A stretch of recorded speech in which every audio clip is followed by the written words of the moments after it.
এটা কি হ্যাঁ, পেঁয়াজ? ওই যে ফরিদপুর থেকে পেঁয়াজের দানাগুলি আনলাম না, হ্যাঁ। সেই দানা এখানে বুনে বুনে দিচ্ছি সব কটা। এটা হবে হবে সব কটা হবে, সব কটা, শুকর তাই নাকি? আলহামদুলিল্লাহ। এই যে দেখো মানে ইয়ে হয়ে গেছে, ওরা যে হবে তাজা হয়ে গেছে সব।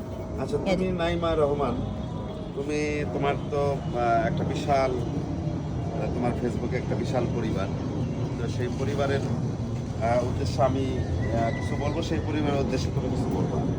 তুমি তো বেশ দীর্ঘদিন যাবত এই ছাদ বাগান করছো।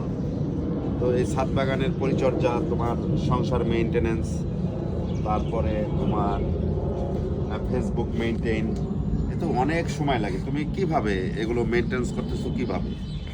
আসলে কি, আমরা যদি সময়টাকে প্রপার সময়টাকে কাজে লাগাই, আমরা নির্ধারণ করে নেই এই টাইমটা আমি এই কাজ করবো, এই টাইমটা এই কাজ করব, এইভাবে যদি আমরা কাজ করি তাহলে আমাদের কিন্তু সব কাজে হজবরল হয় না, সুন্দরভাবে কাজ করলে।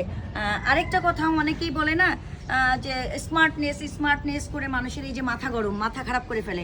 স্মার্টনেস সেটাকেই বলে আপনি সর্ববিষয়ে পারদর্শী, অর্থাৎ আপনি সংসারের কাজ বলেন, বাইরের কাজ বলেন, ঘরের কাজ বলেন, আপনি পাঁচজনের সাথে মেশা বলেন, এখানে কি মানে সবকিছু মিলে কিছু কিছু সময় তোমার সমস্যা হয় না যে তুমি আগে যেভাবে সময় দিয়েছো, তুমি এখানে মানে তোমার যে একটা অ্যাবসেন্সি দেখা যায় বিভিন্ন ক্ষেত্রে, সেক্ষেত্রে এখানে প্রচুর সময় দিতে হয় তোমাকে, যার ফলে সামাজিকভাবে যে তোমার সবার সাথে যোগাযোগ ছিল সেই যোগাযোগ রক্ষা করা এখন অনেকটা কম হয়। না না, কম হয় না। আমি আমি কিন্তু প্রত্যেকটা প্রোগ্রামে সব জায়গায় যাচ্ছি, সব কিছু মেনটেন করছি।